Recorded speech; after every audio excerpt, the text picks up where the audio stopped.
ماں باپ کا نافرمان دوزخ میں جائے گا، جنت حاصل اس کو نہیں ہوگی۔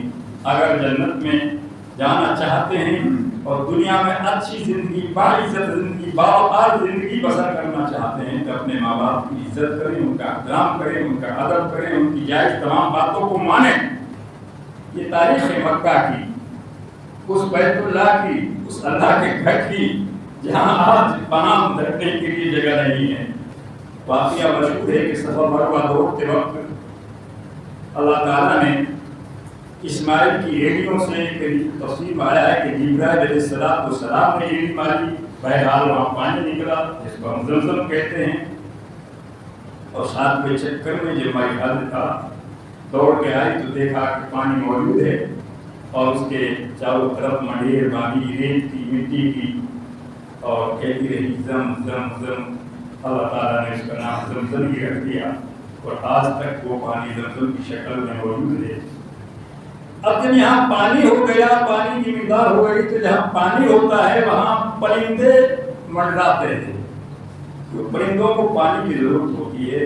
یہاں پرندے بھی آ کے پانی پیتے تھے، اور یہاں سے تھوڑی ہٹ کر کے ایک راستہ تھا جہاں سے قافلے گزرتے تھے، بوپاری لوگ ادھر سے ادھر، ادھر سے ادھر دوسرے ملکوں میں آتے جاتے تھے۔ ان بوپاریوں نے دیکھا کہ کچھ پرندے جو ہے یہاں اتر رہے ہیں، تو انہوں نے اندازہ لگایا کہ یہاں پانی ہو سکتا ہے۔ وہ وہاں پہنچے اور وہاں دیکھا کہ پانی موجود ہے، اور ایک عورت ہے اکیلی، اور اس کے ساتھ ایک چھوٹا بچہ ہے، اور وہی اس پانی کی مالک ہے۔ تو یہ تفسیرات میں لکھا ہے کہ کوئی قبیلہ جرہم نام کا کوئی بہت بڑا قبیلہ عرب ہے، اس کے لوگ تھے، اور انہوں نے مائی حاضرہ سے کہا کہ اگر آپ اجازت دیں تو ہم یہاں اپنے کچھ خیمے، کچھ تمبو، کچھ جھوپڑی ڈال لیں۔ مائی حاضرہ نے اجازت دے دی، اور وہ لوگ وہاں کچھ چند گھرانے آباد ہو گئے۔ دھیرے دھیرے وہ لوگ بڑھتے رہے، آبادی بڑھتی رہی، یہاں تک کہ کافی گھر وہاں آباد ہو گئے۔ یہ تاریخ مکہ کی، اس بیت اللہ کی، اس اللہ کے گھر کی جہاں آج پناہ رکھنے کے لیے جگہ نہیں ہے، وہ جگہ یہاں کچھ بھی نہیں تھا۔ سب سے پہلے مائی حاجرہ آئی اسماعیل علیہ السلام کو گود میں لے کر، اور اس کے بعد جرہم قبیلے کے وہ لوگ آئے۔ حضرت ابراہیم علیہ السلام 10-5 سال میں کبھی کبھار آ کر کے ان کو دیکھنے آ جاتے تھے مائی حاجرہ کو۔ اسماعیل علیہ السلام بڑھتے چلے گئے، جوان ہو گئے، اور اسی قبیلے کے لوگوں نے اسماعیل علیہ السلام کی شادی کر دی، اپنی لڑکی دی تھی، شادی شدہ ہو گئی، ان کی شادی ہو گئی، ان کی بیوی گھر آ گئی۔ ابراہیم علیہ السلام کچھ دن کے بعد دورے پہ گئے دیکھنے اپنے بیٹے کو، اپنی بیوی کو، تو اسماعیل علیہ السلام گھر میں ملے، ان کی بیوی گھر میں تھی۔ پوچھا اسماعیل کہاں ہے، کہ کہیں گئے ہوں گے، جس طرح بےہودہ عورتوں کا جواب ہوتا ہے۔ عام طور سے کوئی بھی آنے والا جب گھر پہ آتا ہے تو اچھی سلیقہ مند جو عورت ہوگی وہ اچھی طریقے سے جواب دے گی، تہذیب سے بولے گی، ادب سے بولے گی، سلیقے سے بولے گی، احترام کرے گی۔ لیکن جو بدخلق عورتیں ہوتی ہیں وہ یہ نہیں سوچتی کہ آنے والا کتنا معزز آدمی ہو سکتا ہے، کتنا بڑا آدمی ہو سکتا ہے، کیا اس کی کیا حیثیت ہو سکتی ہے، اس کے سامنے میں کوئی ایسی بات کیوں کہوں۔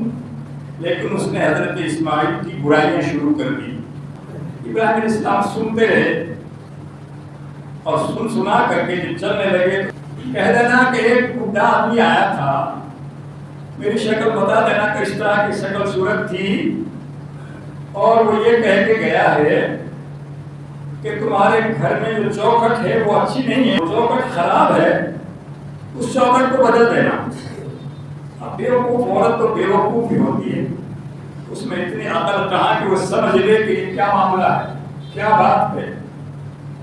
جب اسماعیل علیہ السلام گھر آئے تو سب سے پہلے اس نے تو وہی بات کہی کہ بوڑھا آیا تھا اور وہ یہ کہہ کے گیا کہ کیا کہہ کے گیا کہ وہ یہ کہہ گیا کہ تمہارے گھر کی جو چوکٹ ہے نا دروازے کی یہ اچھی نہیں، اس کو بدلوا دے. کہ بیوقوف کہ تو ہی تو ہے وہ چوکٹ تو ہی ہے، اور اس کو طلاق دے دی. ماں باپ کی اطاعت، ماں باپ کی فرمانبرداری، ماں باپ کا حکم بیٹے نے اشاروں میں مان لیا. اشارے سے سمجھ گئے کہ میرا باپ کیا کہہ کے گیا ہے، میرے باپ کی خواہش کیا ہے، میرے باپ کی تمنا کیا ہے. فرما بردار اولاد اپنے ماں باپ کی بات کو چہرے سے بھانپ لیتے ہیں کہ کس کام سے میرا باپ راضی ہے، کس کام سے ناراض ہے. دیکھ لیا کہ اس کام سے میرا باپ راضی نہیں ہے تو اس کام کو وہ چھوڑ دیتے ہیں.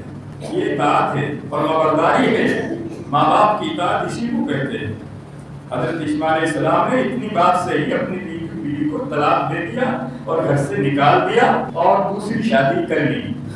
پھر کچھ دن کے بعد حضرت ابراہیم علیہ السلام کا دور ہوا اور پھر وہ آئے، پھر وہاں اسماعیل علیہ السلام نہیں ملے اور پھر وہی معاملہ پیش آیا. انہوں نے پوچھا کہ بیٹی تمہارا گزر بسر کیسا ہو رہا ہے، اسماعیل کہاں گئے ہیں، کیسے گھر کے حالات ہیں.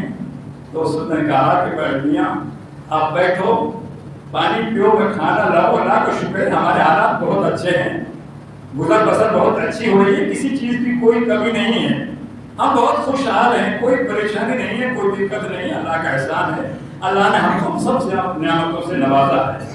حالانکہ وہی گھر تھا، وہی حالات تھے، وہی ٹوٹا تھا، وہی فاتح کشی تھی، بدلا کچھ بھی نہیں تھا. لیکن اس عورت نے بہت ہی نہایت شکر گزاری کا مظاہرہ کیا، اللہ کا شکر ادا کیا اور اپنے حالات کو بہت بہتر بتایا. ابراہیم علیہ السلام بڑے خوش ہوئے اور کہنے لگے کہ بیٹی مجھے اتنا وقت نہیں ہے، تیرے خامد آئے تو ان کو بتا دینا. ایک بڑے میاں آئے تھے اور وہ یہ کہہ کے گئے ہیں کہ تمہارے گھر میں جو چوکٹ ہے بڑی شبھ کہتے ہیں نا ہندی میں، بڑی شبھ ہے، بابرکت ہے، یہ برکت والی چوکٹ ہے، اس کو سنبھال کے رکھنا، اس کی دیکھ بھال اچھی طرح سے کرنا. شام کو آئے اور آ کر کے اس عورت نے کہا کہ بڑے میاں آئے تھے اور وہ کچھ کہہ کے گئے رات میں. آخر میں کیا کہہ کے گئے کہ یہ کہہ رہے تھے کہ تمہارے گھر کی چوکٹ بڑی برکت والی ہے، اس چوکٹ کی دیکھ بھال اچھے سے کرنا. ماشاءاللہ بڑی اچھی کہنے لگا کہ بیوی وہ میرا باپ تھا اور وہ چوکٹ تم ہی ہو. اللہ کا شکر ہے تم نے میری غیر موجودگی میں میری لاج رکھی، میری آبرو رکھی. اللہ تعالیٰ تمہیں بابرکت بنائے. تو ماں باپ کی فرمانبرداری صرف جہاں اللہ کا احکام ٹوٹتا ہو، اللہ کا قانون ٹوٹتا ہو، وہاں ماں باپ کی نافرمانی کر سکتے ہیں. اگر ماں باپ ایسا حکم دے جو اللہ کے حکم کے خلاف ہو تو ان کی بات بھلے مت مانو، نہیں مانی جائے گی. لیکن جہاں اللہ کا کوئی حکم نہیں ٹوٹ رہا ہے، دنیاوی معاملات میں ماں باپ کی نافرمانی نہیں کر سکتے. ماں باپ کا نافرمان دوزخ میں جائے گا، جنت حاصل اس کو نہیں ہوگی.